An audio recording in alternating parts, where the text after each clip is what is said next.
65-70 நாள் ஒரு பிராய்லருக்குள்ள வச்சு அடைச்சு அதனுடைய சதை பகுதி வீங்க வேண்டும் என்பதற்காக அதுக்கு செலுத்தப்படக்கூடிய ஊட்டச்சத்துக்கள் ஏராளம்.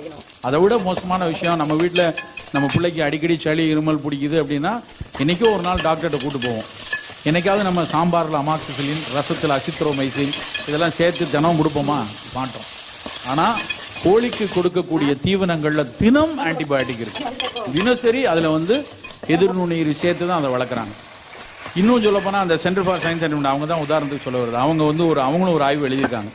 அதாவது ஒரு வாரத்துக்கு ஒரு நாள் இறைச்சி சாப்பிட்றவங்க இருக்காங்கன்னு வச்சுப்போமே, அவன் என்ன சொல்றான் அப்படின்னா 52 தடவை ஒரு வருடத்துக்கு இறைச்சி சாப்பிட்டா 52 தடவை ஆன்டிபயோட்டிக் நம்ம கோர்ஸ் ஒரு ஹாஸ்பிட்டலில் போய் எடுத்ததுக்கு சமானம்ங்கிறான். அவ்வளவு ரெசிடியூஸ் அதுக்குள்ள வருது. அப்போ நம்ம தேர்ந்தெடுக்கிற இறைச்சி நல்ல ஒரு நாட்டு இறைச்சியா, நல்ல ஒரு கோழி இறைச்சி, நாட்டுக்கோழிலையும் பிரச்சனை இருக்கு. ஏன்னா அதையும் பிராய்லர்